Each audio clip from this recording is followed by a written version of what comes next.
റെക്കമെൻഡേഷന് മാറാത്ത കാലത്തോളം ഈ കുട്ടികൾ നമ്മളെ റിസീവ് ചെയ്യൂല. അതാണ് ആ ഒരു തന്ത വൈബ് എന്ന് പറയുന്നത് അല്ലെ. കുട്ടികൾക്ക് ചെറുപ്പത്തിൽ കളിക്കുക എന്നുള്ള അവരുടെ ആവശ്യമാണ്, ഒന്ന് ടൂർ പോകുക എന്നുള്ളത് ആവശ്യമാണ്, ഒരു ഐസ്ക്രീം കഴിക്കുക എന്നുള്ളത് ആവശ്യമാണ്, അതുപോലെ ഒന്ന് ബീച്ചിൽ പോയി കറങ്ങുക എന്നുള്ള ഇങ്ങനൊക്കെയുള്ള ആവശ്യം എല്ലാ കുട്ടികളും പോകുമ്പോൾ ഈ കുട്ടിക്ക് അതിനുള്ള ഒന്നും ചാൻസ് കിട്ടില്ല.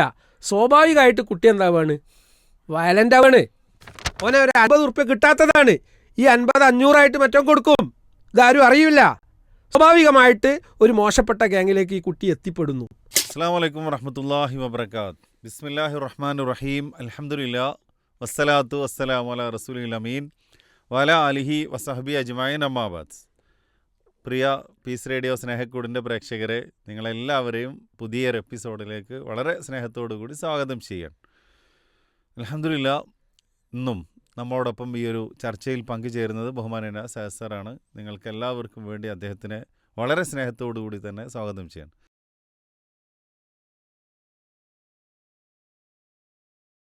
അസ്സലാമു അലൈക്കും സഹസർ. കഴിഞ്ഞ ഒരു എപ്പിസോഡുകളിൽ നമ്മൾ ചർച്ച ചെയ്തിട്ടുണ്ടായിരുന്ന വിഷയങ്ങൾ, ഒന്ന് ന്യൂജൻ കുട്ടികളെ കൈകാര്യം ചെയ്യുമ്പോൾ ശ്രദ്ധിക്കേണ്ട കുറച്ച് കാര്യങ്ങൾ, അതുപോലെ തന്നെ ഒരു ബിസിനസ് അല്ലെങ്കിൽ ഒരു സംരംഭം തുടങ്ങുമ്പോൾ നമ്മൾ പാലിക്കേണ്ട ശ്രദ്ധിക്കേണ്ട കുറേ കാര്യങ്ങളെക്കുറിച്ചൊക്കെയാണ്. അങ്ങനെ ഓരോ വ്യത്യസ്തമായ വിഷയങ്ങളാണ് നമ്മൾ ഓരോ ആഴ്ചയിലും നമ്മുടെ പീസ് റേഡിയോ സ്നേഹക്കൂടിൽ ഇവിടെ മുന്നോട്ട് കൊണ്ടുപോയിക്കൊണ്ടിരിക്കുന്നത്. ഞാനിന്ന് എൻ്റെ ഒരു വിഷയമായിട്ടാണ് എടുത്തു വരുന്നത്. ഒരു അധ്യാപകൻ എന്നുള്ള നിലയിൽ ഇപ്പോൾ നമ്മളൊരു ടീച്ചേഴ്സ് സർക്കിളിൽ നിന്ന് ചർച്ച ചെയ്യുമ്പോൾ, സ്റ്റാഫ് റൂമിലാവട്ടെ അതല്ലെങ്കിൽ പുറത്ത് മറ്റു പല വിദ്യാലയങ്ങളിലെയും അധ്യാപകരൊക്കെയായിട്ട് ചർച്ച ചെയ്യുമ്പോൾ, ടീച്ചിങ് ഇന്നൊരു മടുത്ത അല്ലെങ്കിൽ സ്കൂളിലേക്ക് പോകാൻ ഒരു മടി കാണിക്കുന്ന ഒരു അവസ്ഥയിലേക്ക് അധ്യാപകർ എത്തിക്കൊണ്ടിരിക്കുന്നുണ്ടോ എന്നുള്ളൊരു ചോദ്യം. സ്വാഭാവികമായിട്ട് ചോദ്യം അല്ലാതെ ഒരു യാഥാർത്ഥ്യമായിട്ട് തോന്നും. സ്വാഭാവികമായിട്ട് ചിലപ്പോൾ നമുക്ക് തന്നെ ചില ഇഷ്യൂസൊക്കെ കാണുമ്പോൾ എന്തുകൊണ്ട് ഇനി ഈ ഫീൽഡിൽ എന്ന് തോന്നാറുണ്ട്. അത് മാത്രമല്ല, കഴിഞ്ഞ ഒരു 2-3 മാസങ്ങൾക്ക് മുമ്പ് ടീച്ചിങ് പ്രൊഫഷൻ ഒഴിവാക്കി മറ്റു മേഖലയിലേക്ക് ചേക്കേറുന്നവരുടെ എണ്ണം ഇപ്പോൾ ക്രമാതീതമായിട്ട് വർദ്ധിച്ചിട്ടുണ്ടെന്നുള്ള കണക്കുകളാണ് വന്നുകൊണ്ടിരിക്കുന്നത്. പല കാരണങ്ങളുണ്ട് ഈ ഇതിൽ. അതിൽ കുട്ടികളുടെ ഭാഗത്തു നിന്ന് ആലോചിക്കുമ്പോൾ, അല്ലെങ്കിൽ കുട്ടികളുടെ ഒരു കലാലയത്തിൽ പോകുന്ന കുട്ടികളുമായി ബന്ധപ്പെട്ട് അധ്യാപകരുടെ, കുട്ടികളുടെ, സമൂഹത്തിൻ്റെ, രക്ഷിതാക്കളുടെ എല്ലാവരുടെയും നന്മയ്ക്ക് വേണ്ടിയിട്ടുള്ള ചില കാര്യങ്ങൾ ഒന്ന് നമ്മൾ ചർച്ചയ്ക്കെടുക്കുകയാണെങ്കിൽ it is very useful I think. തീർച്ചയായും. ഞാൻ ഒരു റിട്ടയർഡ് അധ്യാപകനായതുകൊണ്ട് തന്നെ നിങ്ങൾ പറയുന്ന കാര്യങ്ങൾ ഉൾക്കൊള്ളാനും അത് ആ ഒരു വേവ് ലെങ്ത്തിൽ ഉൾക്കൊള്ളാൻ എനിക്ക് പറ്റും. ഇവിടെ ഞാൻ ചിന്തിച്ചൊരു കാര്യം എന്താണെന്ന് വെച്ചാൽ, നിങ്ങൾ നേരത്തെ പറഞ്ഞതുപോലെ അധ്യാപകർക്ക് അധ്യാപനത്തോട് അല്ലെങ്കിൽ സ്കൂളിൽ പോകുന്നതിനോട്, അല്ലെങ്കിൽ കോളേജ് അധ്യാപകരാണെങ്കിൽ അവർ ഒരു ഇഷ്ടപ്പെട്ട് തൃപ്തിപ്പെട്ടല്ല നിന്ന് ആ ജോലി ചെയ്യുന്നത്. അങ്ങനെയുള്ള അധ്യാപകർ മിസ്സായിക്കൊണ്ടിരിക്കുക. എന്തുകൊണ്ട്? ഇപ്പോൾ റിട്ടയർമെൻറ്റിനോട് അടുത്ത സന്ദർഭങ്ങളിൽ എനിക്കും ആ ഒരു ഫീൽ ഉണ്ടായിട്ടുണ്ട്. അപ്പോൾ ഞങ്ങളെ കുറ്റം പറയില്ല. കാരണം മുമ്പൊക്കെ നമ്മൾ കുട്ടികളെ പഠിക്കുന്ന സമയത്ത് നമുക്കുണ്ടായിരുന്ന ഒരു സാറ്റിസ്ഫാക്ഷൻ, അല്ലെങ്കിൽ ജോബ് സാറ്റിസ്ഫാക്ഷൻ, കാരണം റിസൾട്ട് അവിടെ ഉണ്ടായിരുന്നു. അധ്യാപകരോട് കുട്ടികൾ ഏറ്റവും നല്ല ഒരു സമീപനവും ഒരു നല്ല ബന്ധവും സ്വീകരിച്ചിരുന്നു. ഇടക്കാലത്ത് ഈ അടുത്തായിട്ട് സംഭവിച്ചതൊരു ട്രാൻസ്ഫോർമേഷൻ, ഒരു വലിയ മാറ്റം അവിടെ സംഭവിച്ചിരുന്നു. അപ്പോൾ നമ്മളിപ്പോൾ അവിടെ പറയുന്നത് കുട്ടികളുടെ ഈ സാഹചര്യത്തിൽ അവരെ പഠിപ്പിക്കാനും അവരെ പാരൻ്റ് ചെയ്യാനും ഒക്കെ ബുദ്ധിമുട്ടാണ്. അതുകൊണ്ട് ഞങ്ങളൊക്കെ ഞങ്ങളെ വീട്ടിൽ തന്നെ തിരിച്ചു പോവുകയാണ്, അല്ലെങ്കിൽ വേറെ ജോലി അന്വേഷിച്ച് പോവുകയാണ് എന്ന് നമ്മൾ തീരുമാനിക്കുകയാണെങ്കിൽ, എനിക്ക് പറയാനുള്ള കാര്യമാണ് ഞാൻ പറയാൻ പോകുന്നത്. കുട്ടികളല്ല യഥാർത്ഥത്തിൽ അവിടെ പ്രശ്നക്കാർ. ഞാൻ മനസ്സിലാക്കുന്നത്, ഒരു ഉദാഹരണം പറയാം. നമ്മളെ വീട്ടിൽ നിന്ന് രാവിലെ പുറപ്പെട്ടിട്ട് ഒരു കല്യാണത്തിലാണ് നമുക്ക് അറ്റൻഡ് ചെയ്യേണ്ടത്. ഏറ്റവും നല്ല അടിപൊളി ഡ്രസ്സ് നമ്മൾ ഇട്ടിട്ടുണ്ട്, നല്ല ഷൂ ഉണ്ട്, എല്ലാം ഉണ്ട്. പക്ഷെ നമ്മൾ ഈ കല്യാണ വീട്ടിലേക്ക് എത്തുന്നതിന് മുമ്പ് ഈ പുല്ലില്ലേ, നല്ല പുല്ലുള്ള, അതായത് നമ്മളെ വസ്ത്രത്തിലേക്ക് തുളച്ച് കയറുന്ന പുല്ലുള്ള സ്ഥലത്ത് കൂടി പോയാൽ നമ്മളെ പാൻറ്റിലൊക്കെ ഉണ്ടാവും, ആ പുല്ല് കയറും അല്ലേ. അതുപോലെ അതിൻ്റെ ഇടയിൽ ഒരു ചളിക്കുണ്ട് ഉള്ളിടത്ത് നമ്മൾ തെന്നി വീണുണ്ടെങ്കിൽ ആ ചെളി നമ്മളെ ഷൂമലാവും അല്ലെങ്കിൽ ഡ്രസ്സിലാവും. അതുപോലെ നല്ല പുകയും പുകപടലങ്ങളൊക്കെ ഉള്ള ഒരു സ്ഥലത്തൂടെ പോവുകയാണെങ്കിൽ അതിൻ്റെ കറുപ്പൊക്കെ അതും സ്വാഭാവികമല്ലേ. അതെ. ഈ ഒരു ഉദാഹരണം ഞാൻ എന്തിനാ പറഞ്ഞതെന്ന് വെച്ചാൽ, ഇന്ന് നമ്മുടെ സാമൂഹ്യ സാഹചര്യം അങ്ങനെ ആയിട്ടില്ലേ. അതായത് കുട്ടികൾ കാണുന്നത്, കുട്ടികൾ കേൾക്കുന്നത്, കുട്ടികൾ അനുഭവിക്കുന്നത്, അതാണല്ലോ അവരുടെ പേഴ്സണാലിറ്റി മോൾഡ് ചെയ്യുക. പണ്ട് കാലത്ത്, ഇപ്പോൾ എൻ്റെ ചെറുപ്പകാലം ഞാൻ ഓർക്കുകയാണ്, കാഞ്ഞിരക്കുരു എന്ന് പറഞ്ഞൊരു കുരുണ്ട്. എൻ്റെ വീടിൻ്റെ മരത്ത് റോഡാണ്. ആ റോഡിൽ ഒരു വലിയ കാഞ്ഞിരമരം ഉണ്ടായിരുന്നു. അപ്പോൾ രാവിലെ ആയ ഞങ്ങളെ പണി എന്താണെന്ന് വെച്ചാൽ, ഇത് എത്ര വർഷം മുമ്പ് എന്ന് ഞങ്ങൾ ആലോചിക്കണം, ഒരു 48-45 വർഷം മുമ്പുള്ള അവസ്ഥയാണ് ഞാൻ പറയുന്നത്. അപ്പോൾ ഈ കാഞ്ഞിരത്തിൽ നിന്ന് ഉതിർന്ന് വീഴുന്ന കാഞ്ഞിരക്കുരു നമ്മൾ പുഴയെ കൊണ്ടുപോയിട്ട് കഴുകും. കഴുകുന്നത് എന്തിനാണ്? ഉണക്കാനാണ്. ഉണക്കിയിട്ട് അത് കൊണ്ടുപോയി വിൽക്കും. ആ കാഞ്ഞിരക്കുരു വിറ്റുണ്ടായി പൈസ കിട്ടും അല്ലേ. നമ്മളെ വീട്ടിൽ നമ്മൾ നിൽക്കുന്ന സമയത്ത് പുഴയാണ് നേരെ അടുത്തുള്ളത്. മീൻ പിടിക്കാൻ വേണ്ടി തിരയിടാൻ പോവും, ചൂണ്ടലിടാൻ പോവും. ഒരുപാട് നേരം പുഴയിലായിരിക്കും. ചട്ടിയേറ് എന്ന് പറഞ്ഞൊരു ഏറുണ്ട്, ബോള്. ഞങ്ങളും എൻ്റെ ക്ലാസ്മേറ്റ്സ് ആയിട്ടുള്ള എൻ്റെ സമപ്രായത്തിലുള്ളവരൊക്കെ അത് കളിക്കും. ഗോട്ടി, ആ ഗോട്ടി അടിച്ചിട്ട് കളിക്കും. ഇങ്ങനെയുള്ള ഒരുപാട് കാര്യങ്ങൾ അന്ന് ബാല്യകാലത്ത് നമുക്കുണ്ടായിരുന്നു. ഇന്നത്തെ കുട്ടിയൊക്കെ എന്താ ഉള്ളത്? അപ്പോൾ കുട്ടികളുടെ ജീവിതം മുഴുക്കെ ഈ കാണുന്ന മൊബൈലിലേക്ക് അല്ലെങ്കിൽ ടാബ്ലറ്റിലേക്ക്, ലാപ്ടോപ്പിലേക്ക് ഒതുങ്ങിപ്പോയിട്ടുണ്ട്. അപ്പോൾ അവർ കാണുന്ന ലോകം എന്ന് പറയുന്നത് ആ ലാപ്പിലുള്ള ലോകമാണ്, അല്ലെങ്കിൽ മൊബൈലിലുള്ള ലോകമാണ്. ഇതാണ് അവരുടെ പേഴ്സണാലിറ്റി മോൾഡ് ചെയ്യുന്നത്. അപ്പം അതിൽ നിന്ന് കിട്ടുന്ന മെസ്സേജുകളാണ് അവർ ജീവിതത്തിൽ പകർത്തുന്നത്. ഇപ്പോൾ വായന മരണപ്പെട്ടു എന്ന് പറഞ്ഞാൽ അക്ഷരാർത്ഥത്തിൽ ഇപ്പോൾ നേർപ്പദം എന്ന് പറഞ്ഞ ഒരു വാരിക നമ്മളുടേതായിട്ടുണ്ട്. അപ്പോൾ അത് വരിക്കാരെ ചേർക്കുമ്പോൾ സാധാരണ KC അബൂബക്കർ മൗലവി പറഞ്ഞ ഒരു ഉപമയാണ് എൻ്റെ മനസ്സിലേക്ക് വരുന്നത്. ഞാൻ വെറുതെ പറയല്ല, പിരാന്തന്മാരെ കുളിപ്പിക്കാൻ കൊണ്ടുപോകണ മാതിരി. കാരണം പലരും അത് ചേർത്തത് നമ്മുടെ പ്രസിദ്ധീകരണമാണ് എന്നുള്ള നിലക്കാണ്, അല്ലാതെ വായിച്ചിട്ടല്ല. ഞാൻ അത് വായിക്കുന്നില്ല എന്നല്ല പറയുന്നത്. വായനയുടെ ആ ഒരു ശതമാനം കുറഞ്ഞിട്ടുണ്ട് എല്ലാവരുടേതും, നമ്മുടേത് മാത്രമല്ല. അപ്പം നിർബന്ധമായിട്ട് നമ്മളത് വാങ്ങുന്നു. അപ്പം ഇന്നത്തെ കുട്ടികൾ വായിക്കുന്നുണ്ടോ? അവരുടെ വായന മുഴുവൻ എവിടെയാണ്? വിഷ്വൽ മീഡിയയാണ് അവർ കൂടുതൽ കണ്ടുകൊണ്ടിരിക്കുന്നത്. അപ്പോൾ ഈ ഒരു മാറ്റം കുട്ടികളിൽ ഉണ്ടായതെന്ന് പറഞ്ഞാൽ, അവരുടെ നേരത്തെ നമ്മൾ സൂചിപ്പിച്ചതുപോലെ അവരുടെ ബ്രെയിനിൽ മാറ്റങ്ങൾ ഉണ്ടായിട്ടുണ്ട്, അവരുടെ കാഴ്ചപ്പാടിൽ മാറ്റങ്ങൾ ഉണ്ടായിട്ടുണ്ട്. അപ്പോൾ നമ്മൾ ഈ എപ്പിസോഡ് ചെയ്യുന്ന 40 മിനിറ്റാണ്. ഈ 40 മിനിറ്റുള്ള നമ്മുടെ വീഡിയോ എത്ര പേര് കാണുന്നുണ്ട്? അപ്പം ഞാൻ 2 മിനിറ്റുള്ള ഷോർട്സ് എന്നും വീഡിയോ ചെയ്യുന്ന ആളാണ്. എനിക്കറിയാം അതൊരു 3 മിനിറ്റ് ആയപ്പോൾ ആളുകളത് കാണാൻ വൈമനസ്യം കാണിക്കുന്നു. അങ്ങനെയുള്ളൊരു കാലഘട്ടത്തിലാണ് പ്രിയപ്പെട്ടവരെ നമ്മൾ ജീവിക്കുന്നത്. അത് നമ്മൾ മനസ്സിലാക്കണം. അപ്പോൾ കാലം മാറിയിട്ടുണ്ട്. ആ മാറിയതിനനുസരിച്ചുള്ള മാറ്റങ്ങൾ അധ്യാപകരിൽ ഉണ്ടാവേണ്ടതുണ്ട്. അധ്യാപകരിൽ ഇല്ല എന്നാണ് ഞാൻ പറയുന്നത്. ഞാൻ റിട്ടയർഡ് അധ്യാപകനായിട്ട് തന്നെ ഇത് പറയുന്നത്. നമ്മളെ പഠിപ്പിക്കുക എന്നുള്ളതാണ് ലോകത്തെ ഏറ്റവും റിസ്ക് പിടിച്ച പണി. ശരിയല്ല ഞാൻ പറഞ്ഞത്? ഒരധ്യാപകനെ ട്രെയിൻ ചെയ്യാൻ വേണ്ടിയിട്ട് ഒരു ട്രെയിനർ വരുമ്പോൾ മൂപ്പരിപ്പോൾ എന്താ പഠിപ്പിക്കണത് നമുക്കറിയാം എന്ന ഭാവത്തിൽ തന്നെയാണ് അധ്യാപകരുണ്ടാവുക. കാരണം നമ്മളാരും പഠിപ്പിക്കേണ്ടതില്ല, കാരണം നമ്മളൊക്കെ തികഞ്ഞവരാണ്. അപ്പോൾ ഈ കാലത്തിനനുസരിച്ചുള്ള ഒരു മാറ്റം നമ്മൾ ഉൾക്കൊള്ളേണ്ട സമയം അതിക്രമിച്ചിട്ടുണ്ട്. ഇപ്പോൾ മെൻറ്റർ എന്നുള്ള ഒരു പോസ്റ്റിലേക്കാണ് ഒരു അധ്യാപകൻ്റെ ഷിഫ്റ്റ്. പണ്ട് നമ്മൾ നോട്ട്സൊക്കെ കൊടുത്തിരുന്ന, എനിക്ക് ഓർമ്മയുണ്ട്, ഞാൻ അലിഗറിൽ പഠിക്കുന്ന സമയത്ത് ഒരു സാറുണ്ടായിരുന്നു. അയാൾ ഒരു ബാഗിൽ എന്നും നോട്ട് വെയിറ്റാണ് വരിക. അതെന്നോ കൊടുത്ത നോട്ടാ, കാലങ്ങളായി കൊടുക്കുന്ന നോട്ടാ, അതാണ് അദ്ദേഹം എടുത്ത് കൊടുക്കുക. ഇന്ന് അങ്ങനെയുള്ള നോട്ട് വെയിറ്റ് കുട്ടികളെടുത്ത് പോയാൽ എന്താ കാണിക്കുക? അപ്പോൾ നമ്മൾ മാറേണ്ട സമയം അതിക്രമിച്ചു എന്നാണ് പറയുന്നത്. അപ്പോൾ കുട്ടികൾ നമ്മുടെ ക്യാമ്പസുകളിൽ ഒരുപാട് പ്രശ്നങ്ങൾ നേരിടുന്നുണ്ട്. ആ പ്രശ്നങ്ങൾ അധ്യാപകൻ അറിഞ്ഞേ പറ്റൂ. കാരണം വിഷലിപ്തമായ ടോക്സിക് ആയിട്ടുള്ള ഒരുപാട് കണ്ടൻസ് വിഷ്വൽ മീഡിയയിൽ നിന്ന് അവർ ചികഞ്ഞ് ഒപ്പിയെടുത്ത് അവരുടെ ജീവിതത്തിലേക്ക് സ്വാംശീകരിക്കുന്നുണ്ട്. അല്ലേ സാർ? അപ്പോൾ ഒന്നും ഞാൻ പറയണ്ടല്ലോ. ഗെയിം എഡിക്ഷനിൽ പെട്ട കുട്ടികളാണെങ്കിൽ ആ ഗെയിം എഡിക്ഷൻ അവരുടെ മാനസികാവസ്ഥയെ മാറ്റിമറിച്ചിട്ടുണ്ട്. ഇനി പോൺ എഡിക്ഷനിൽ പെട്ട കുട്ടിയാണെങ്കിൽ ആ പോൺസ് അവരുടെ മാനസിക നിലയെ മാറ്റിയിട്ടുണ്ട്. വയലൻ്റ് ആയിട്ടുള്ള ഹൊറർ മൂവീസ് കാണുന്ന കുട്ടികളുണ്ട്. അവരുടെ മനസ്സ് ഭീതിയിലാണ്. ഇങ്ങനെ ഒരുപാട് വ്യത്യസ്തമായിട്ടുള്ള പ്രശ്നങ്ങൾ അനുഭവിക്കുന്ന കുട്ടികളെയാണ് അധ്യാപകൻ ക്ലാസ്സിൽ കൈകാര്യം ചെയ്യുന്നത്. അല്ലേ? ഇപ്പോൾ നമ്മളെ ഒരു കല്യാണത്തിന് പോയിട്ടുണ്ടെങ്കിൽ പച്ചക്കറി പറ്റുന്ന ടീമിന് പച്ചക്കറിയെ വിളമ്പുക, ചിക്കൻ പറ്റുന്നവർക്ക് ചിക്കനെ വിളമ്പുക. ഓരോരുത്തർക്കും പറ്റിയാലേ അവർ തിന്നുള്ളൂ.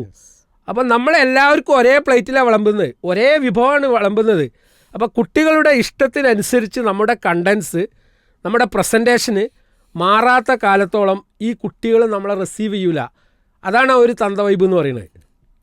നമ്മൾ കേൾക്കുന്ന വാക്കുകൾ അതൊക്കെ അവർക്ക് ഒരുപാട് പുതിയ പുതിയ ടേംസ് ഓരോ ദിവസവും പുതുതായി ഇറങ്ങിക്കൊണ്ടിരിക്കുകയാണ്. നമ്മളിങ്ങനെ അവരെ ഒബ്സർവ് ചെയ്യുമ്പോൾ ചില ടേംസൊക്കെ നമുക്ക് കിട്ടും. അപ്പോൾ ഇവിടെ തത്വത്തിൽ നമ്മൾ വിഷലിപ്തമായ ഒരു സാഹചര്യത്തിൽ ജീവിക്കുന്ന കുട്ടികളുടെ മാനസികാവസ്ഥ അധ്യാപകരായ നമ്മൾ, ഇൻക്ലൂഡിങ് മീ, മനസ്സിലാക്കിയേ പറ്റൂ. അതിനനുസരിച്ചുള്ള സ്ട്രാറ്റജീസ് നമ്മൾ ഉണ്ടാക്കിയെങ്കിൽ മാത്രമേ ഇനിയുള്ള കാലം കുട്ടികളെ പഠിപ്പിക്കാൻ പറ്റുള്ളൂ. മാറ്റങ്ങൾ ലോകത്ത് എല്ലാ കാലത്തും നടന്നുകൊണ്ടേയിരിക്കുന്നുണ്ട്. ഒരു 10 വർഷം മുമ്പുണ്ടായിരുന്ന ഫോണുകളല്ല നമ്മുടെ ആരുടെയും കയ്യിൽ ഇന്നുള്ളത്. 10 വർഷം മുമ്പുണ്ടായിരുന്ന അതേ ഒരു ഭക്ഷണ സിസ്റ്റമല്ല നമ്മളാരും ഇപ്പോൾ ഫോളോ ചെയ്തുകൊണ്ടിരിക്കുന്നത്. ഒരു 10 വർഷങ്ങൾക്ക് മുമ്പുണ്ടായിരുന്ന യാത്രാ സൗകര്യങ്ങളോ യാത്രാ സംവിധാനങ്ങളോ അല്ല ഇന്ന് നമ്മൾ ഉപയോഗിച്ചുകൊണ്ടിരിക്കുന്നത്. അതുപോലെ തന്നെ നമ്മൾ അങ്ങാടികളിലേക്ക് ഇറങ്ങിയാൽ കഴിഞ്ഞ ഒരു 10 വർഷം മുമ്പുണ്ടായിരുന്ന അതേ കാഴ്ചകളോ അതേ ഷോപ്പുകളോ അല്ല ഇന്ന് നമ്മൾ കാണുന്നത്. മാറാത്ത വളരെ കുറച്ച് കാര്യങ്ങൾ മാത്രമേ ഉള്ളൂ. അതിൽ ഏറ്റവും പ്രധാനപ്പെട്ട ഒന്നാണ് വിദ്യാലയങ്ങൾ എന്ന് പറയുന്നത്. അവിടെ ആ ബെഞ്ചും ഡെസ്കുകളും തന്നെയാണുള്ളത്.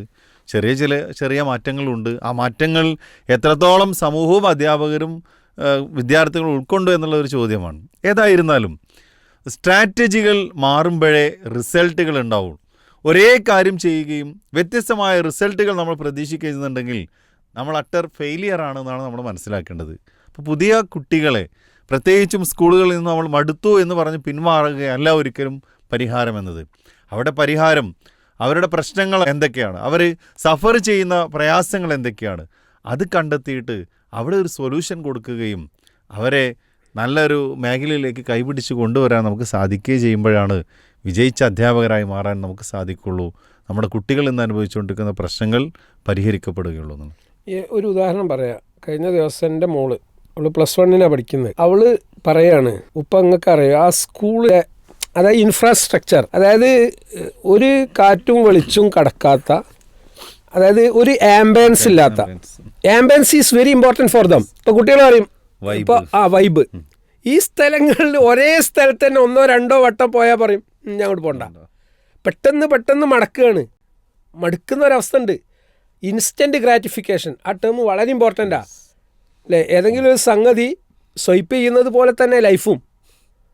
അപ്പോൾ ഇങ്ങനെയുള്ള മാനസികാവസ്ഥയാണ് കുട്ടികൾക്കുള്ളത്. അവിടെയാണ് നമ്മളൊരു കണ്ടിന്യൂസ് ആയിട്ട് ഒരു കുട്ടീനെ ഒരു ക്ലാസ്സിൽ ഇരുത്തുന്നത്.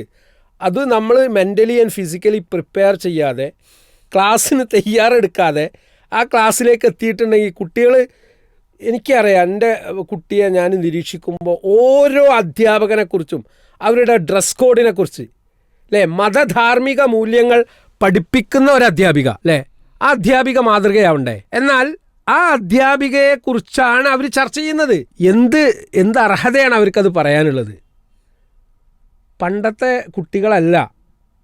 നമ്മൾ ഒന്നും പറയേണ്ടെന്ന് വിചാരിച്ചിട്ട് ഒരു കാര്യമില്ല. അവരുടെ സുഹൃത്ത് വലയത്തിൽ അവർ ചർച്ച ചെയ്യുന്നത് ഇത്തരം കാര്യങ്ങളാണ് അല്ലേ. അവർക്ക് എത്ര ഡ്രസ്സുണ്ട്, ഏതൊക്കെ ഫാഷനാണ്, ഉള്ളിൽ എന്താണ് ഇടുന്നത്, പുറത്തെന്താണ് ഇടുന്നത്, ഇതൊക്കെ നോക്കുന്നത്. കാരണം ഇതിന് പ്രാധാന്യം കൊടുക്കുന്ന ഒരു ലോകത്താണ്, ബ്യൂട്ടിഫിക്കേഷന്, കോസ്മെറ്റിക് മെറ്റീരിയൽസിന് പ്രാധാന്യം കൊടുക്കുന്ന ഒരു കാലഘട്ടത്തിലാണ് ഈ കുട്ടികൾ വളരുന്നത്, ജീവിക്കുന്നത്. അപ്പോൾ അത് അവർ വേണ്ടാന്നൊന്നും പറഞ്ഞിട്ട് കാര്യമില്ല, കുട്ടികൾ അതിൽ തന്നെയാണ്. അത് ശരിക്കും ന്യൂറോ മാർക്കറ്റിങ്ങിൻ്റെ കുറേ സ്ട്രാറ്റജീസ് അവിടെ പറ്റുന്നുണ്ട്. അതുകൊണ്ട് പരീക്ഷയ്ക്ക് വേണ്ടിയിട്ട് അവർ പഠിക്കും, ആ പഠിച്ചത് അവർ മറന്നിട്ടും ഉണ്ടാവും.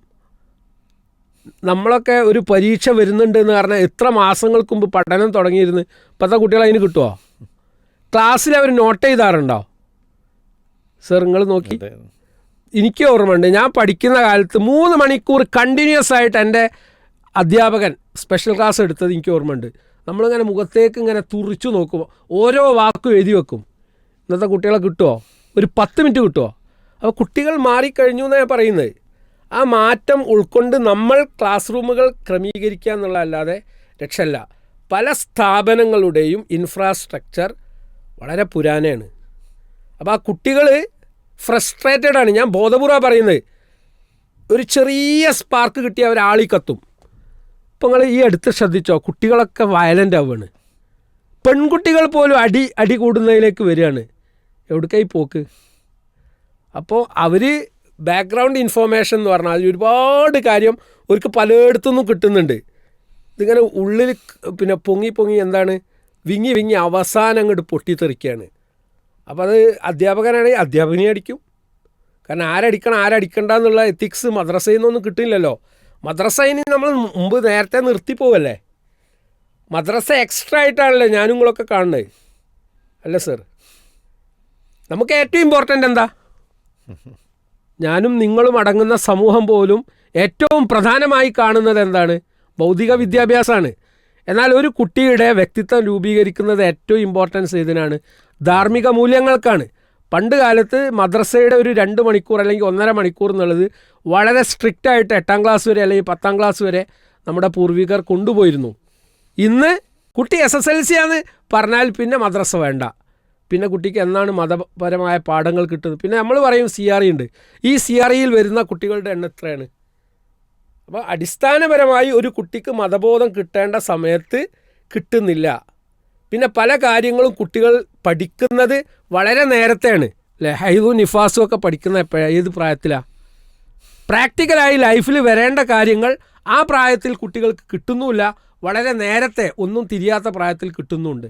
അപ്പം നമ്മളുടെ അടുത്ത് ഒരുപാട് നമ്മൾ പറയല്ലോ ഒരു അഴിച്ചുപണി നമ്മൾ നടത്തണം. അപ്പോൾ അതിന് നല്ല അധ്വാനമുണ്ട്. ഒരു സിലബസ് പണ്ടെങ്ങാനോ ഉണ്ടാക്കി വെച്ചതും പേറിക്കൊണ്ട് നമ്മൾ പോകുന്നതിന് ബദൽ ഇന്നത്തെ ടെക്കി വേൾഡിൽ ജീവിക്കുന്ന കുട്ടികളുടെ മനഃശാസ്ത്രം ഉൾക്കൊണ്ട് അതിന് പറ്റുന്ന ഒരു ഫ്രെയിം വർക്കിലേക്ക് നമ്മുടെ കരിക്കുലത്തെയും സിലബസിനെയും മാറ്റാൻ വേണ്ടി ഗവേഷണ താല്പര്യമുള്ള കാഴ്ചപ്പാടുള്ള നല്ല അധ്യാപകരെ പടുക്കൾ അതിനു വേണ്ടിയിട്ട് നിയോഗിക്കണം. അപ്പോൾ മാറ്റം ഉണ്ടാവും. എനിക്ക് എൻ്റെ ചെറിയൊരു നിരീക്ഷണം കേട്ടോ ഞാൻ പറയുന്നത്. തീർച്ചയായിട്ടും കുട്ടികൾ വയലൻ്റ് ആവുന്നതിൻ്റെ പിന്നിലും കുട്ടികൾ വഴിതെറ്റി പോകുന്നു എന്ന് പറയുന്നതിൻ്റെ പിന്നിലും അല്ലെങ്കിൽ ഇന്ന് നമ്മൾ കണ്ടുകൊണ്ടിരിക്കുന്ന പല തകർച്ചകളുടെയും പ്രശ്നങ്ങളുടെയൊക്കെ കാരണങ്ങൾ കുട്ടികളെ മാത്രമല്ല അതിന് പ്രതികളാക്കേണ്ടത് എന്നുള്ളതാണ്. അതിൻ്റെ പിന്നിൽ ഒരുപാട് കാരണങ്ങളുണ്ട്. ആ കാരണങ്ങളൊക്കെ ഓരോന്നും ഇഴകേറി പരിശോധിച്ച് വരുമ്പോൾ യഥാർത്ഥ പ്രതികൾ അധ്യാപകരും രക്ഷിതാക്കളുമാണ് അല്ലേ എന്നുള്ളൊരു ചോദ്യം കൂടി ഇവിടെ ചോദിച്ചു വെക്കുകയാണ്. സ്വാഭാവികമായിട്ടും കുട്ടികളെ കുറ്റം പറഞ്ഞ് മാറി നിൽക്കാൻ നമുക്ക് സാധിക്കുകയില്ലല്ലോ. അവിടെ പരിഹരിക്കേണ്ടത് നമ്മൾ തന്നെയാണ്. അപ്പോൾ നമ്മുടെ ചില അഴിച്ചുപണികൾ അഥവാ കുട്ടികൾക്ക് യഥാർത്ഥമായ ജീവിതത്തിനെക്കുറിച്ചുള്ള കാഴ്ചപ്പാടുകൾ വളരേണ്ട വിവരങ്ങളും അറിവുകളും സ്വായത്തമാക്കേണ്ട സമയത്ത് ലഭിക്കണമെന്നുള്ളതാണ്. അതിന് മദ്രസ സംവിധാനങ്ങൾക്ക് വലിയ പങ്കുകളുണ്ട്. ആ മദ്രസ സംവിധാനങ്ങൾ വളരെ ഭംഗിയായിട്ട് തന്നെ ഇവിടെ നടക്കണം. കുട്ടികൾ അവിടെ മര്യാദക്ക് പഠിക്കണം. അതുണ്ടെങ്കിൽ തന്നെ അല്ലേ ഞാൻ ഇന്ന കാര്യങ്ങൾ ഇന്ന സ്ഥലത്ത് ഇന്ന ആളോട് ഇപ്പോൾ ഒരു മുതിർന്ന ഒരാളോട് എങ്ങനെ പെരുമാറണമെന്ന് പലപ്പോഴും ഭൗതിക വിദ്യാഭ്യാസത്തിലൂടെ നമുക്ക് നേടാൻ സാധിക്കില്ല എന്നുള്ളതാണ്. ഒരയൽവാസിയോട് പെരുമാറേണ്ട ഒരു രൂപം നമുക്ക് സ്കൂളുകളിൽ നിന്ന് പഠിക്കാൻ സാധിക്കുന്നില്ല എന്നുള്ളതാണ്. അതുപോലെ ഓരോ മേഖലയും ഒരു അധ്യാപകനോട് എങ്ങനെ പെരുമാറണമെന്നത് സ്കൂളിൽ പഠിപ്പിക്കുന്നില്ലാണ്. ഇതൊക്കെ പലപ്പോഴും കിട്ടേണ്ടത് ധാർമ്മികമായ പാഠശാലകളിൽ നിന്നാണ്, മദ്രസ വിദ്യാഭ്യാസങ്ങളിൽ നിന്നാണ്. പലപ്പോഴും അത് ലഭിക്കുന്നില്ല എന്നൊരു സങ്കടകരമാണ്. അതിൻ്റെ കുറവുകൾ ഇന്ന് നമ്മളൊക്കെ ദുരന്തമായി അനുഭവിച്ചുകൊണ്ടിരിക്കുകയാണെന്നുള്ളതാണ്. സ്വാഭാവികമായിട്ടും ഒരുപാട് പ്രശ്നങ്ങൾ നമ്മുടെ മക്കളൊക്കെ കലാലയങ്ങളെ ആസ്പദമാക്കിയിട്ട് നേരിടുന്നുണ്ട്. ആ പ്രശ്നങ്ങൾ ആൻഡ് സൊല്യൂഷൻ എന്നുള്ള രൂപത്തിലേക്ക് പോകണമെന്ന് നന്നാവും തോന്നുന്നു. അതിൽ ഈ ആക്രമണ പ്രവണത അതിൽ ഏറ്റവും ഇമ്പോർട്ടൻ്റ്. ഈ അടുത്തൊരു കേസ് ഒരു അധ്യാപിക കൈകാര്യം ചെയ്തതാണ് എന്നെ ചിന്തിപ്പിച്ച്. ഒരു പ്രൈമറി തലത്തിലുള്ള ഒരധ്യാപിക, കൂടുതൽ എഡ്യൂക്കേറ്റഡ് ഒന്നുമല്ല. അപ്പോൾ ആ അധ്യാപികയുടെ ക്ലാസ്സിൽ ഒരു കുട്ടി വയലൻ്റ് ആകുന്നു, പഠിക്കുന്നില്ല. എല്ലാ കുട്ടികൾക്കും അതുണ്ടല്ലോ ഒരു കീറാമുട്ടി ടൈപ്പ്. സ്വാഭാവികമായിട്ടും ഈ പ്രാഥമിക ലെവലിൽ പഠിപ്പിക്കുന്ന അധ്യാപികർക്ക് ഒരു തലവേദനയായി, ഒരു ബിഗ് ഹെഡേക്ക് ആയിട്ട് ഈ കുട്ടി മാറുകയാണ്.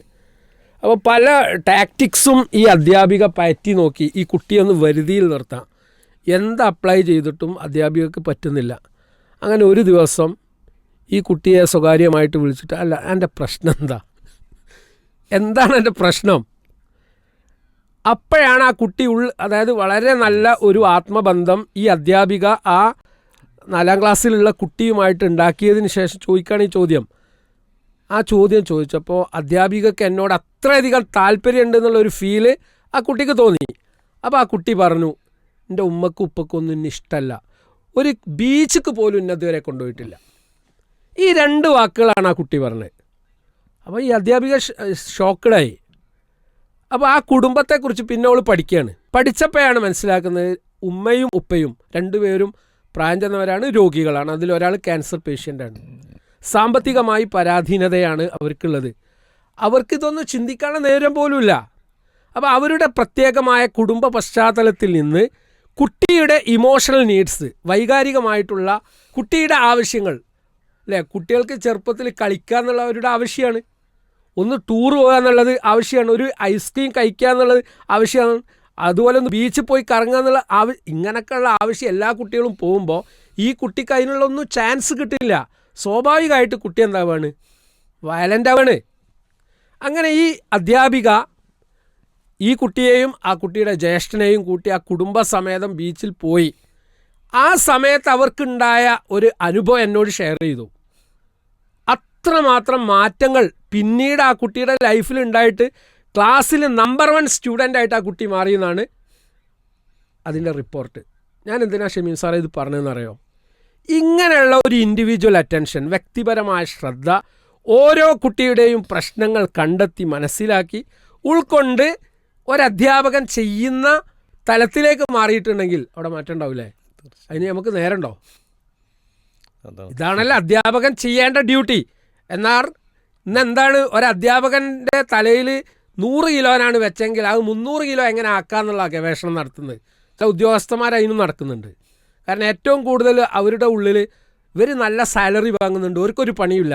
നമ്മൾ ഒരിക്കൽ എന്നോട് ഒരു പണ്ഡിതൻ പറഞ്ഞത് എനിക്ക് ഓർമ്മയുണ്ട്. അദ്ദേഹം മരണപ്പെട്ടു പോയി, കെ. എൻ. ഇബ്രാഹിം മൗലവി. ഒരിക്കൽ കോളേജിൽ ഞാൻ ജോയിൻ ചെയ്ത വർഷമാണ്. അദ്ദേഹം വിറക് കീറുന്ന ഒരാളെ എന്നെ കാണിച്ചു. സായദേജി കാണുന്നുണ്ടോ ആ വിറക് കീറുന്ന ആളെ? ഓർഫനേജിലാണ് അന്ന് താമസിക്കുന്നത് കുറച്ച് ദിവസമായിട്ട്. ആ കണ്ടു. എന്ത് അധ്വാനമാണ് അയാൾ ചെയ്യുന്നത്? അയാൾക്കാണോ നിനക്കാണോ ശമ്പളം കൂടുതൽ എന്നോട് ചോദിച്ചു. എനിക്കെന്ന് പറഞ്ഞു ഞാൻ. പണി ആരാ കൂടുതൽ എടുക്കുന്നത്? അയാൾ. 2 വർക്കാ. നീ ചെയ്യുന്ന പണി ബുദ്ധിപരമായിട്ടുള്ള വർക്കാണ്. ഒരു സമൂഹത്തെ മോൾഡ് ചെയ്യുന്ന സൃഷ്ടിപരമായിട്ടുള്ള വർക്കാണ് ഒരു അധ്യാപകൻ ചെയ്യുന്നത്. അധ്യാപകൻ വീട്ടിലെത്തി കഴിഞ്ഞിട്ടുണ്ടെങ്കിലും അധ്യാപകന് റെസ്റ്റ് ഇല്ല. കാരണം ആ കുട്ടിയെ ഏറ്റവും ഗുണപരമായി വളർത്താനുള്ള ഗൈഡ് ലൈൻസ് പാരൻസ് വിളിക്കുമ്പോൾ കൊടുക്കേണ്ട ഉത്തരവാദിത്തം അധ്യാപകനുണ്ട്. ഇങ്ങനെ നിർവഹിച്ച അധ്യാപകരുണ്ടായതുകൊണ്ടാണ് നമ്മളൊക്കെ ഇവിടെ ഉണ്ടായത്. ഇന്ന് അധ്യാപകർക്കൊക്കെ മടുക്കാനുള്ള കാരണം എന്താണ്? അങ്ങനെയുള്ള കുറേ പോക്സോ നിയമങ്ങളൊക്കെ വന്നു. ഇന്ന് ട്രാപ്പ് ചെയ്യപ്പെടുന്നു. നിഷ്കളങ്കരായിട്ടുള്ള നിസ്വാർത്ഥമായി സേവനം ചെയ്യുന്ന അധ്യാപകർ പോലും ഇത്തരം കേസിൽ പ്രതിയായി ചേർക്കപ്പെടുമ്പോൾ അധ്യാപകർക്ക് മടുപ്പുണ്ടാവുകയാണ്. ഇതല്ലേ സത്യത്തിൽ സംഭവിക്കുന്നത്? അപ്പോൾ ഇവിടെ വ്യക്തിപരമായി കുട്ടികൾ അനുഭവിക്കുന്ന മാനസിക സംഘർഷങ്ങളുടെ കാരണങ്ങൾ അന്വേഷിച്ച് അവർക്ക് ഇൻഡിവിജ്വൽ അറ്റൻഷൻ കൊടുത്തിട്ടുണ്ടെങ്കിൽ കുറേ പ്രശ്നങ്ങൾ പരിഹരിക്കപ്പെടും. ഇതൊരു അധ്യാപകന് മെൻറ്റർ സംവിധാനത്തിലേക്ക് കൊണ്ടുവന്ന ഒരു 10-20 കുട്ടികൾ നോക്കിയാൽ മതി. ഇത് ഡിവൈഡ് ചെയ്താൽ മതി. അപ്പോൾ ഇവർക്ക് സൈക്കോളജിക്കലായിട്ടുള്ള മനഃശാസ്ത്രപരമായ ഗൈഡൻസും ട്രെയിനിങ്ങും അധ്യാപകർക്ക് കൊടുക്കണം. അപ്പോൾ അവർക്ക് പ്രശ്നങ്ങൾ കണ്ടെത്താൻ പറ്റും. ഇത് സ്വയം ഒരു അധ്യാപിക ചെയ്തതിൻ്റെ റിസൾട്ടാണ് ഒരു കഥയിൽ കൂടി അനുഭവത്തിൽ കൂടി ഞാൻ നിങ്ങളോട് പങ്കുവെച്ച്.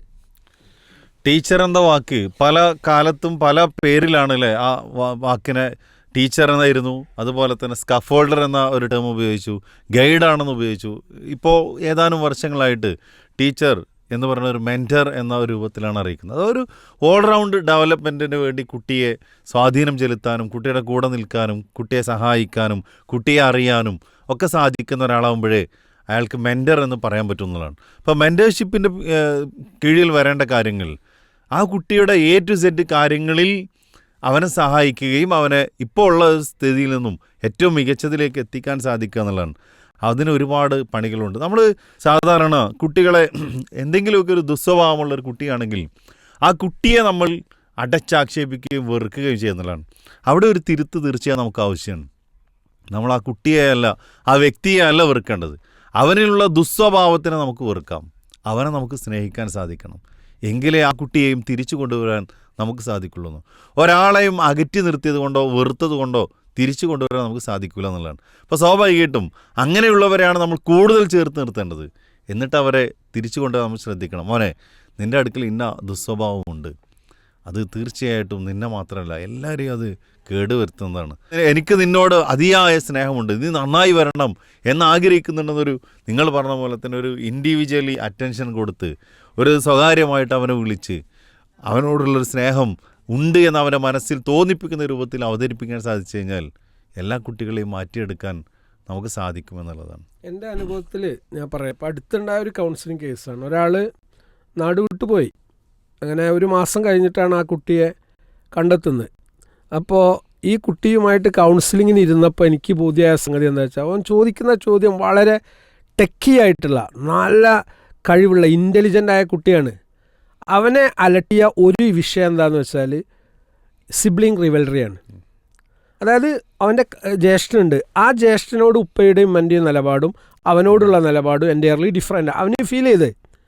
രണ്ടാമത്തെ സംഗതി എന്ന് പറഞ്ഞാൽ അവനൊരു ക്ലാസ്സിൻ്റെ ലീഡറായിരുന്നു. ലീഡറായി നിന്ന സമയത്ത് എല്ലാ കാര്യവും കൈകാര്യം ചെയ്യുമ്പോൾ ഷെയ്ത്താൻ അവിടെ കയറി. അവസാനം സ്മോക്കിങ്ങിൽ അവൻ പെട്ടു. അപ്പോൾ ഈ സ്മോക്കിംഗ് എവിടുന്നാണ് മോനെ എനിക്ക് കിട്ടിയത്? അദ്ദേഹത്തിൻ്റെ ഗ്രാൻഡ് ഫാദർ സ്മോക്ക് ചെയ്യുന്നവൻ കണ്ടിട്ടുണ്ട്. അപ്പോൾ റോൾ മോഡൽ ആവേണ്ട ഉപ്പ അല്ലെങ്കിൽ വല്യുപ്പ റോൾ മോഡൽ അല്ലാതെ ആകുന്ന സന്ദർഭത്തിൽ കുട്ടികൾ ചീത്ത സ്വഭാവങ്ങൾ ശീലിക്കുകയാണെങ്കിൽ ആരെ നമ്മൾ കുറ്റം പറയുക? ഇപ്പോൾ കുട്ടി ബീഡി വലിക്കുന്നതിന് അല്ലെങ്കിൽ സിഗരറ്റ് വലിക്കുന്നതിന് അല്ലെങ്കിൽ ലഹരി ഉപയോഗിക്കുന്നതിന് നമുക്ക് കുറ്റം പറയാം. പക്ഷേ കുട്ടിക്ക് ഇത് എവിടുന്നാണ് കിട്ടിയ അതിൻ്റെ സബബ് എവിടേക്കാണ് നീങ്ങുന്നത്? ശരിക്കും പറഞ്ഞാൽ ഗ്രാൻഡ് പാരൻസിലേക്കാണ്. ഇപ്പോൾ എനിക്ക് ഓർമ്മയുണ്ട്, എൻ്റെ കുടുംബത്തിൽപ്പെട്ട ഒരു വ്യക്തി ഒരിക്കൽ സിഗരറ്റ് വലി തുടങ്ങി. അപ്പം ഞാൻ അവനോട് ചോദിച്ചു, എടാ അത് ശരിയല്ലല്ലോ ഈ സ്വഭാവം. അപ്പോൾ ഒരു മൗലയുടെ പേര് വെച്ചിട്ടോ പറഞ്ഞ് മൂപ്പരൊക്കെ വലിക്കില്ലെന്ന് എന്നോട് പറഞ്ഞതാ. നാട്ടിൽ അറിയപ്പെടുന്ന ഒരു പണ്ഡിതനാണ്, ഒരു മൗലവിയാണ്, മൂപ്പരൊക്കെ വലിക്കില്ലേ. എന്ത് മറുപടിയാണ് ഈ കുട്ടീനോട് ഞാൻ പറയാം? അപ്പോൾ ഇവിടെ ആദ്യം മാറേണ്ടത് അധ്യാപകരായ നമ്മളാണ്, രക്ഷിതാക്കളായ നമ്മൾ തന്നെയാണ്. കുട്ടികൾക്ക് ഇത്തരത്തിലുള്ള എല്ലാ ദുസ്വഭാവങ്ങളും കിട്ടുന്ന അവിടെയാണ്. രണ്ടാമത്തത്, കുട്ടികൾക്ക് ചിലപ്പോൾ ഫീൽ ചെയ്യാണ് എന്നെ ആർക്കും വേണ്ട, എന്നോടാർക്കും ഇഷ്ടമല്ല, സ്നേഹമല്ല, ഞാൻ പറയുന്ന ആരും മൈൻഡ് ചെയ്യുന്നില്ല. ചെറിയ ചെറിയ കൊച്ചു ആവശ്യങ്ങളാവും കുട്ടികൾ പറയുക. ഇപ്പോൾ ഒരു പോക്കറ്റ് മണി ഒരു 50 ഉറുപ്പിക ചോദിച്ചപ്പോൾ എനിക്കെന്തിനാ പൈസ 4 ചാട്ടായിരിക്കും. അവൻ്റെ ക്ലാസ്സിലുള്ള അവൻ്റെ മേറ്റ്സൊക്കെ എന്താ ചെയ്യുന്നുണ്ട്, 100, 200 ഏറ്റ് വരുന്നുണ്ട്. അവൻ്റെ കയ്യിൽ ഒരു 10 ഉറുപ്പിക പോലും ഇല്ല. സ്വാഭാവികമായിട്ടും അവനക്ക് ഫീൽ ചെയ്യാണ് എൻ്റെ കൂട്ടുകാരുടെ ഇടയിൽ, നമുക്ക് പറയണ്ടല്ലോ, ആ കൗമാരത്തിൽ 13, 14 വയസ്സിലൊക്കെ അവരുടെ ഏറ്റവും വലിയ റോൾ മോഡൽ അവരുടെ ഫ്രണ്ട്സാണ്. അപ്പോൾ ആ ഫ്രണ്ട്സിൻ്റെ ഇടയിൽ ഇവന് ഒറ്റപ്പെടുകയാണ്. അപ്പോൾ അവൻ പ്രേരിപ്പിക്കപ്പെടുകയാണ് ഹോമോസെക്സ്വാലിറ്റിക്ക് പോകാൻ. സ്വവർഗരതിയിലേക്ക് കുട്ടി 13ാമത്തെ വയസ്സ് പോകാൻ പ്രേരണ എവിടുന്നാണ്? അവനെ ഒരു 50 ഉറുപ്പിക കിട്ടാത്തതാണ്. ഈ 50 500 മറ്റോ കൊടുക്കും, ഇതാരും അറിയില്ല. സ്വാഭാവികമായിട്ട് ഒരു മോശപ്പെട്ട ഗ്യാങ്ങിലേക്ക് ഈ കുട്ടി എത്തിപ്പെടുന്നു. അപ്പോൾ ഇതൊക്കെ ആരാ അന്വേഷിക്കുന്നത്? അവിടെ അവസാനം കുട്ടി നാറി കഴിഞ്ഞതിന് ശേഷം, കേട് വന്നതിന് ശേഷം കൗൺസിലിങ്ങിന് കൊണ്ടുവന്നിട്ട് വല്ല കാര്യമുണ്ടോ? ഒരു കുട്ടിയുടെ ഗ്രോത്ത് ഘട്ടം ഘട്ടമായിട്ടാണ് ഉണ്ടാകുന്നത്. വളർച്ച എന്ന് പറഞ്ഞാൽ ഘട്ടം ഘട്ടമായിട്ട് ഓരോ മേഖലയിലും നമ്മുടെ ഇൻ്റർവെൻഷൻ, അതായത് രക്ഷിതാക്കളുടെ ഇടപെടൽ, കുട്ടി എന്താണ് കാണുന്നത്, എവിടേക്കാണ് പോകുന്നത്, ആരുടെ കൂടെയാണ് സമയം ചെലവഴിക്കുന്നത്, എല്ലാറ്റിലും നമ്മളൊരു കയ്യൊപ്പ് വേണം. അത് ആക്രോശിച്ചുകൊണ്ടല്ല, ദേഷ്യപ്പെട്ടുകൊണ്ടല്ല, ആ ഒരു സ്നേഹഭാവത്തിൽ അവരിൽ വീഴ്ച ഉണ്ടാകുമ്പോൾ അത് തിരുത്തി കൊടുത്ത് നമ്മൾ അവരുടെ കൂടെ എന്നുള്ള ഒരു ഫീല് അവർക്ക് ക്രിയേറ്റ് ചെയ്താൽ എല്ലാ കാര്യം കുട്ടികൾ ഓപ്പണായിട്ട് നമ്മളോട് കമ്മ്യൂണിക്കേറ്റ് ചെയ്യും. ആ പക്ഷിയെ പിടിച്ച കഥ പറയാറല്ലോ, മുറുക്കി പിടിച്ചാൽ ചത്തുപോകും, തുറന്നു വിട്ടാൽ പാറിപ്പോവും. ഇൻ ബിറ്റ്വീൻ, അതിൻ്റെ രണ്ടിൻ്റെ ഇടയിലുള്ള ഒരു മെത്തഡോളജിയാണ് സത്യത്തിൽ കുട്ടികളെ പാരൻറ്റ് ചെയ്യുമ്പോൾ നമ്മൾ ഇന്നത്തെ കാലത്ത് പ്രത്യേകിച്ച് ശ്രദ്ധിക്കേണ്ടത്. കഴിഞ്ഞ വർഷത്തെ എൻ്റെ ഒരു അനുഭവം കൂടി ഇവിടെ ഷെയർ ചെയ്യാൻ തോന്നുന്നുണ്ട്. ഇതേപോലെ പുകവലിച്ചതിൻ്റെ പേരിൽ ഒരു വിദ്യാർത്ഥിയെ വിളിച്ച് അവനെ എന്തുകൊണ്ട് അതിലേക്ക് എത്തി എന്നുള്ള കാര്യങ്ങൾ. അപ്പോൾ അവൻ പറഞ്ഞു ജീവിതത്തിൽ ഒരു പ്രത്യേക സാഹചര്യത്തിലാണ് വലിക്കേണ്ടി വന്നത്, അങ്ങനെ പറഞ്ഞു. അവസാനം സ്വാഭാവികമായിട്ട് നമുക്ക് ലാസ്റ്റ് രക്ഷിതാക്കളെ അറിയിക്കലാണല്ലോ അതിനൊരു.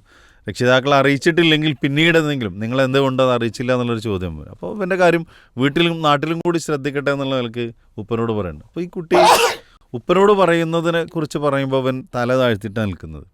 അവസാനം അവൻ്റെ ഫാദർ വന്നു. ഫാദറിനോട് ഈ വിഷയങ്ങൾ വളരെ അവൻ്റെ കയ്യിലിങ്ങനെ ഒരു ചെറിയൊരു അപാകത വന്നിട്ടുണ്ട്, സാരമില്ല, ഇനി ഒരിക്കലും ഉണ്ടാവില്ല, നിങ്ങളുടെ ശ്രദ്ധയാണ്. പക്ഷെ അതോടുകൂടി ഈ കുട്ടി ഉപ്പൻ്റെ കണ്ണിലേക്കും ഉപ്പ അവൻ്റെ കണ്ണിലേക്കും ഇങ്ങനെ നോക്കുകയാണ്. ആദ്യം തല താഴ്ത്തിയത് ഉപ്പയാണ്. അപ്പോൾ സംതിങ് മിസ്റ്റേക്ക് എനിക്ക് ഫീൽ ചെയ്ത്. സ്വാഭാവികമായിട്ട് നമ്മളവിടെ നിന്ന് ഇങ്ങനെ ആ ഒരു സാഹചര്യം പിരിഞ്ഞു പോരുകയാണ്. പിറ്റേ ദിവസം രാവിലെ ഞാൻ ഇവനെ വീണ്ടും വിളിപ്പിച്ചപ്പോൾ ഇവൻ പറയാണ്, എനിക്ക് ഈ സിഗരറ്റ് കിട്ടിയ ഉപ്പൻ്റെ അടുത്താണ്. അത് മാത്രമല്ല, ഉപ്പ എല്ലാ ദിവസവും വീട്ടിലേക്ക് തിരിച്ചു വരുന്നത് പൂർണ്ണ ലഹരിയിലാണ്.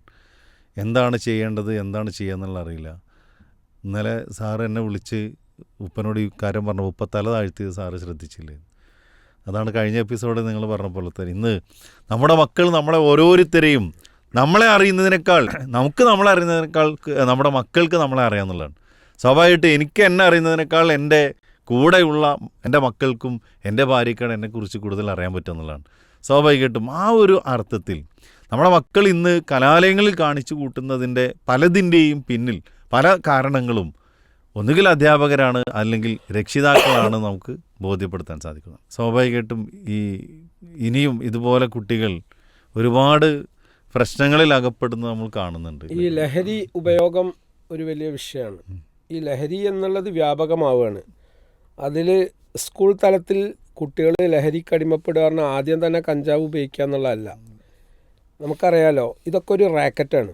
അപ്പോൾ അവരെ സംബന്ധിച്ചിടത്തോളം ഒരു കസ്റ്റമറെ, ഒരു ക്ലയൻറ്റിനെ കിട്ടാൻ വേണ്ടിയിട്ട് എന്തും അവർ അപ്ലൈ ചെയ്യും. അപ്പോൾ നേരത്തെ ഞാൻ പറഞ്ഞതുപോലെ ഒരു 50 രൂപ ഒരു കുട്ടിക്ക് കിട്ടുക എന്നുള്ളത് അവരുടെ പ്രാഥമിക ആവശ്യങ്ങൾക്ക്. ഇപ്പോൾ ഒരു ചായ കുടിക്കണം, അതിലൊരു കടി കൂട്ടണം, ഒരു 50 റുപ്യേൻ്റെ ചിലവുണ്ട്. അത് നമ്മൾ കണ്ടറിഞ്ഞ് കൊടുത്തു കഴിഞ്ഞാൽ ആ കുട്ടി സാറ്റിസ്ഫൈഡായി. എന്നാൽ ഈ കുട്ടികൾക്ക് ഈ ആവശ്യം ഉണ്ടെന്ന് ഈ ടീമിനറിയാം. അപ്പോൾ അവർ വലിയ സംഖ്യയാണ് ഓഫർ ചെയ്യുക. അപ്പോൾ ആദ്യം 500 ഒരു 3 ദിവസം നിരന്തരമായി കൊടുത്തിട്ട് 4ാമത്തെ ദിവസമാണ് കരിയർ ജോബ് പറയുന്നത്. കുട്ടി ചെയ്തിരിക്കും. കാരണം കുട്ടിക്ക് പൈസയാണ് വലുത്. കാര്യങ്ങൾ ബുദ്ധിപരമായിട്ട് ഡീൽ ചെയ്യാൻ പറ്റുന്ന പ്രായമല്ല, പക്വതയില്ല. അപ്പോൾ കുട്ടികൾ ആ ട്രാപ്പിൽ പെടും. പിന്നെ അവൻ നുണയാൻ തുടങ്ങും. നുണഞ്ഞ് കഴിഞ്ഞിട്ടുണ്ടെങ്കിൽ പിന്നെ അടുത്ത കസ്റ്റമർ അവൻ തേടി എത്തും. ഇങ്ങനെ ഒരുപാട് കേസുകളുണ്ട്. അപ്പോൾ ഇവിടെ ലഹരിയിലേക്കൊരു കുട്ടി എത്തിപ്പെടാനുള്ള സാധ്യതകൾ ഇല്ലാണ്ട ഉത്തരവാദിത്തം ആർക്കാണ്? രക്ഷിതാക്കൾക്കാണ്. എന്നാൽ ചില രക്ഷിതാക്കളുടെ കഥ എന്താ, ചെറുത്താൻ പോകും, TC വാങ്ങാനും പോകും. അതിൻ്റെ ഇടയിൽ പല മീറ്റിങ്ങും അവിടെ നടക്കുന്നുണ്ട്. നിങ്ങൾ സ്കൂളിൽ അധ്യാപകനാണല്ലോ, സ്കൂളിൽ PTA മീറ്റിംഗ് നടക്കുന്ന സമയത്ത് ആരാണ് ആ മീറ്റിങ്ങിൽ അറ്റൻഡ് ചെയ്യാൻ വരാറുള്ളത്? മതസ്ഥാണ് കൂടുതലുണ്ടാവില്ല, ഉമ്മമാരും. 95%, അതായത് 98%. എനിക്ക് അറിയാം, പുളിക്കൽ സ്കൂളിൽ PTA മീറ്റിങ്ങിൽ ഏക ഒരു അണത്തരി ചിലപ്പോൾ ഞാനായിരിക്കും. അതെന്താ വെച്ചാൽ അത് ഉമ്മാർ പോയാൽ മതി, അങ്ങോട്ട് പോയിക്കോ. മൂപ്പർക്ക് കച്ചവടമുണ്ട്, ഇൻ്റർനാഷണൽ ബിസിനസ് ഉണ്ട്, തിരക്കുണ്ട്, അതുണ്ട്. കുട്ടികൾ മൂലയിലായി, അതായത് എടുക്കാൻ പറ്റാത്ത ഒരവസ്ഥയിലേക്ക് എത്തുമ്പോൾ കൗൺസിലറെ എടുത്ത് മണിക്കൂറുകൾ നിൽക്കാൻ ഒരു പ്രശ്നമില്ല.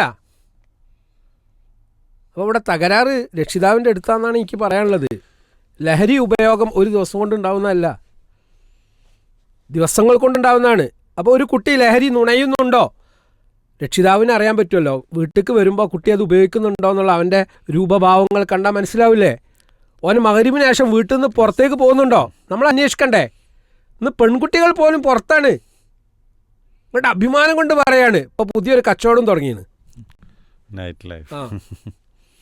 അപ്പോൾ അതിനൊക്കെ മാർക്കറ്റ് ചെയ്യുന്ന പെൺകുട്ടികളാണ്. കച്ചവടം ചെയ്യുന്നതിനല്ല ഞാൻ പറയുന്നത്. നമ്മുടെ കുട്ടികൾ നമ്മുടെ വീട്ടിലുണ്ടോ എന്ന് ഉറപ്പ് വരുത്തേണ്ടതുണ്ട്. കാരണം കുട്ടികൾ തെറ്റിലേക്ക് പോകാനുള്ള സാധ്യത, പ്രത്യേകിച്ച് ഈ മഗ്‌രിബിന് ശേഷം അത്തരത്തിലുള്ള ഗ്യാങ്ങിൽ എത്തിപ്പെട്ട് കഴിഞ്ഞാൽ പല ശൈത്താന്മാരും പുറത്തിറങ്ങും, നമ്മുടെ മക്കളെ വഴി തെറ്റിക്കും. അപ്പോൾ ആ ഒരു ജാഗ്രത ഇത്ര സമയം വീട്ടിൽ വേണം, ഇന്ന സമയം മുതൽ വേണം. പണ്ടൊക്കെ അതുണ്ടായിരുന്നു, മഗ്‌രിബ് ആയിക്കഴിഞ്ഞാൽ വീട്ടിലെത്തിക്കൊള്ളണം. ഇന്നതുണ്ടോ? ഇപ്പോൾ വാപ്പയെ നിയന്ത്രിക്കുന്ന മക്കളാ. അതിന് വാപ്പ റോൾ മോഡലല്ല. കാരണം വാപ്പക്ക് അത് പറയാനുള്ള മോറൽ റൈറ്റ് ഇല്ല, ധാർമ്മികമായിട്ടുള്ള അവകാശമല്ല. കാരണം ഇയാളുടെ സ്വകാര്യ ജീവിതം അതിനേക്കാളും പോക്കാണ്. ഇത് വലിയൊരു പോയിൻ്റായിട്ട് എനിക്ക് ഫീൽ ചെയ്ത്. നമ്മൾക്ക് മാതൃക കൊടുക്കാൻ കഴിയില്ലെങ്കിൽ കുട്ടികൾ മുഖത്ത് നോക്കി ചോദിക്കും, നിങ്ങൾ എന്നെ വല്ലാതെ വരട്ടുന്നു വേണം, നിങ്ങളെന്താ, നിങ്ങളെ കഥ ഞാൻ അമ്മനോട് പറയണോ? കഴിഞ്ഞില്ലേ? അതാണ് പെൺകുട്ടികൾ റോഡിൽ ഇറങ്ങുന്നത്. അപ്പോൾ നമ്മൾ ശ്രദ്ധിക്കേണ്ട കാര്യമാണത് എന്ന് എനിക്ക് പറയാനുള്ളത്. വ്യക്തി സ്വാതന്ത്ര്യത്തിൻ്റെയൊക്കെ പേരിൽ പലപ്പോഴും കുട്ടികൾ പോലും അർദ്ധരാത്രിയൊക്കെ അങ്ങാടികളിലൂടെയും മറ്റു തെരുവുകളിലൂടെയൊക്കെ സഞ്ചരിക്കുന്നതാണ് ഒരു പ്രയാസം സൃഷ്ടിക്കുന്ന കാര്യം തന്നെയാണ്. ആരാണ് ഇവരെ നിയന്ത്രിക്കാൻ, അല്ലെങ്കിൽ ആരാണ് ഇവരെ നിയന്ത്രിക്കുക? ഒരു വലിയ ചോദ്യം. പ്രിയപ്പെട്ടവരെ, നമ്മുടെ മക്കൾ ഒരു സമയം നിശ്ചയിച്ച് ആ സമയത്തിനകത്ത് വീട്ടിലേക്ക് എത്തുന്ന കാര്യത്തെ നമ്മൾ ശ്രദ്ധിക്കണം എന്നുള്ളതാണ്. സർ, ഇത് പറയുമ്പോൾ നമുക്ക് പറയാനുള്ളത് പലപ്പോഴും പല ഇതുപോലെയുള്ള ലഹരിക്ക് അടിമപ്പെട്ട ആളുകളും അതല്ലെങ്കിൽ മറ്റു എന്തെങ്കിലും സാമൂഹ്യ വിരുദ്ധമായ പ്രവർത്തനങ്ങൾ ചെയ്യുന്നവരൊക്കെ അവർക്ക് വീട്ടിൽ രക്ഷിതാക്കൾക്കൊരു ശ്രദ്ധയില്ല എന്നത് വലിയ കാരണമാണ്. പലപ്പോഴും എത്ര മണിക്കാണ് സ്കൂൾ വിട്ട് അല്ലെങ്കിൽ കോളേജ് വിട്ടിട്ട് വീട്ടിലേക്ക് എത്തുന്നത് വെച്ചാൽ അങ്ങനെ പ്രത്യേകിച്ചൊന്നും സമയമില്ല. അപ്പോൾ എത്ര ദൂരമുണ്ട് ഇവിടുന്ന്, അല്ലെങ്കിൽ സാധാരണ നോർമലി ഈ പ്രദേശത്ത് ആ സ്ഥാപനത്തിലേക്ക് പോകുന്ന കുട്ടികൾ എപ്പോഴാണ് തിരിച്ചെത്താറുള്ളത്? അവരൊക്കെ ഏകദേശം. അപ്പോൾ നിങ്ങളുടെ മക്കളുടെ കാര്യത്തിൽ എന്തുകൊണ്ട് ഇത് പ്രശ്നമൊന്നുമില്ല, വരുമ്പോൾ വരട്ടെ, എന്നിട്ട് ഏറെ വൈകി വന്നാൽ പോലും എന്തുകൊണ്ട് വൈകി എന്ന് പോലും ചോദിക്കാതെയാണ് പലപ്പോഴും വീട്ടിലേക്ക് എത്തുന്നത്. അപ്പം അങ്ങനെയൊക്കെയുള്ള സാഹചര്യം രക്ഷിതാക്കളാണ് ശ്രദ്ധിക്കേണ്ടത് എന്നതിൽ യാതൊരു സംശയവുമില്ല. നമ്മുടെ മക്കളെ ഇങ്ങനെയുള്ള കാര്യങ്ങളിലൊക്കെ ദൈനംദിന കാര്യങ്ങളിൽ ഇടപെടുക എന്നത് രക്ഷിതാവിൻ്റെ റോളാണ്. അത് നമ്മൾ നിർവഹിച്ചിട്ടില്ലെങ്കിൽ സ്വാഭാവികമായിട്ടും മക്കൾ വഴി തെറ്റാൻ മറ്റു കാരണങ്ങളൊന്നും നമ്മൾ അന്വേഷിക്കേണ്ടതില്ല എന്നുള്ളതാണ്. സർ, ഇനി ഇതുപോലെ ഇപ്പോൾ ലഹരിക്ക് അടിമപ്പെടുന്നത് ഇതൊക്കെ കലാലയങ്ങളിൽ ഒരുപാട് പ്രശ്നങ്ങൾ സൃഷ്ടിക്കുന്നതാണ് ഇപ്പം നമ്മൾ കാണുന്നത്. പിന്നെ അവിടെ ശ്രദ്ധിക്കേണ്ട ഒരു സംഗതി, ഈ പ്രശ്നങ്ങൾ ലൈഫിലുണ്ടാവുമല്ലോ. ഈ രക്ഷിതാവ് ചെയ്യേണ്ട ഒരു കാര്യം എന്താ വെച്ചാൽ, കുട്ടികൾക്കുണ്ടാകുന്ന എല്ലാ പ്രശ്നവും പരിഹരിക്കേണ്ട ആളല്ല രക്ഷിതാവ്. കുറേ പ്രശ്നം ഉണ്ടാക്കേണ്ട ആളാണെന്ന് ഞാൻ പറയുന്നത്. ഞാൻ ബോധപൂർവ്വം പറയുന്നത്.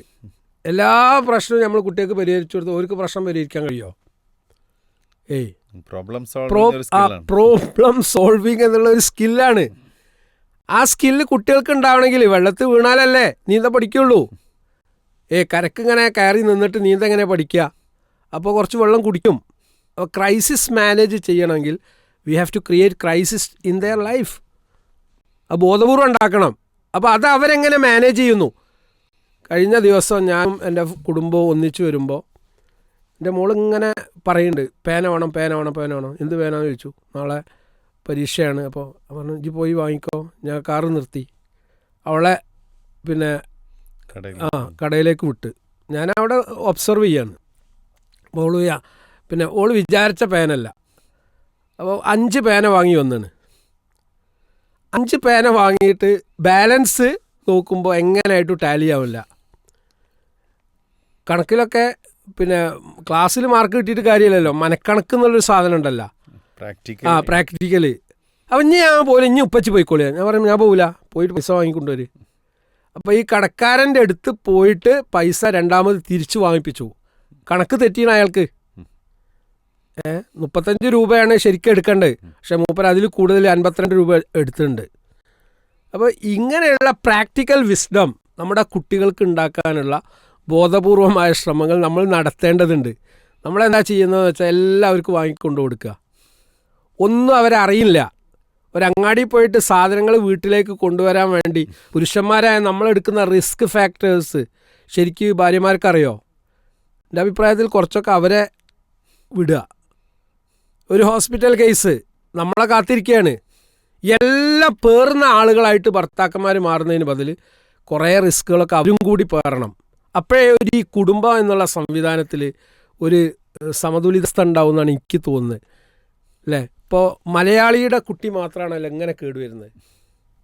ശ്രദ്ധിച്ചിട്ടുണ്ടെങ്കിൽ ഈ കോഴി കൊത്തിയാട്ടുക എന്നുള്ളൊരു പരിപാടിയുണ്ട്. കോഴി ഒരു പ്രായം കഴിഞ്ഞാൽ പിന്നെ കോഴി കൊത്തിയാട്ടും.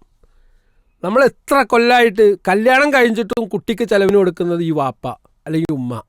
ഓനക്ക് ഡ്യൂട്ടി ഒന്നുമില്ല. ഓൻ മനസ്സിലാക്കുകയാണ് എൻ്റെ വാപ്പ നോക്കിക്കോളും, വരുമാനമുണ്ട്. ഒരു റെസ്പോൺസിബിലിറ്റി ഫീലിംഗ് സ്വയം ഉണ്ടാവാതിരിക്കാനുള്ള സാഹചര്യങ്ങൾ സൃഷ്ടിക്കപ്പെടും. സ്വാഭാവികമായിട്ടും പിന്നെ നമ്മൾ കലാലയങ്ങളിൽ നിന്ന് കുട്ടികൾ അനുഭവപ്പെടുന്ന ഒരുപാട് പ്രശ്നങ്ങൾ, അതിൻ്റെ ഓരോ കാരണങ്ങളും അതിനുള്ള പരിഹാരങ്ങളും എന്തുകൊണ്ട് ഇങ്ങനെയൊക്കെ വരുന്നു എന്നതിൻ്റെ ഒരു ചർച്ചയാണ് തുടങ്ങി വെച്ചത്. ഇനിയും ഒരുപാട് ഈ മേഖലയിൽ പറയാനുണ്ടാവും എന്നാണ് ഞാൻ വിചാരിക്കുന്നത്. സ്വാഭാവികമായിട്ടും ഇന്നത്തെ മക്കളെ നിയന്ത്രിക്കാൻ രക്ഷിതാക്കൾക്ക് എന്തുകൊണ്ട് സാധിക്കുന്നില്ല വെച്ചാൽ രക്ഷിതാക്കൾ അതിന് അർഹരല്ല എന്നുള്ളതാണ്. അപ്പോൾ 2 കൂട്ടരും, മക്കളാവട്ടെ രക്ഷിതാക്കളാവട്ടെ, അവരവരുടെ റോളുകൾ ഏറ്റവും ഭംഗിയായി നിർവഹിച്ചാലേ നമ്മുടെ സമൂഹം നല്ലൊരു സമൂഹമായിട്ട് മുന്നോട്ട് പോകും. അല്ലെങ്കിൽ ആരും നിയന്ത്രിക്കാനില്ലാത്തൊരു അരാജകത്വം പെറുന്നൊരു സമൂഹമായിട്ട് മാറിക്കഴിഞ്ഞാൽ എന്തായിരിക്കും അവസ്ഥ നമ്മൾ ആലോചിക്കുക. സ്വാഭാവികമായിട്ടും അതിൽ ഇടപെടാനും ഓരോരുത്തരുടെ ഡ്യൂട്ടികൾ നിർവഹിക്കാൻ നമുക്കൊക്കെ ഉത്തരവാദിത്തങ്ങളുണ്ട്. ആ ഉത്തരവാദിത്തങ്ങൾ എല്ലാവരും നിർവഹിക്കുക. അള്ളാഹു നമ്മുടെയൊക്കെ ജീവിതത്തിൽ ഏറ്റവും നല്ല ഒരു ജീവിതം, ഇസ്ലാമികമായ ജീവിതം നയിച്ച് മുന്നോട്ട് പോകാനുള്ള തൗഫീക്ക് നമുക്ക് നൽകുമാറാവട്ടെ. നമ്മുടെ മക്കളിൽ, നമ്മുടെ ഇണകളിലൊക്കെ കൺകുളിർമ നൽകുമാറാവട്ടെ. ഈ സമൂഹത്തിന് യഥാവഴിയിൽ നയിക്കാനുള്ള ത്രാണിയും കരുത്തും ഒക്കെയുള്ള നേതാക്കന്മാരെ പ്രദാനം ചെയ്യട്ടെ എന്ന് പ്രാർത്ഥിക്കുകയാണ്. വാഖിറു ദഅ്വാനാ അൽഹംദുലില്ലാഹി റബ്ബിൽ ആലമീൻ. അസ്സലാമു അലൈക്കും വറഹ്മത്തുള്ളാഹി.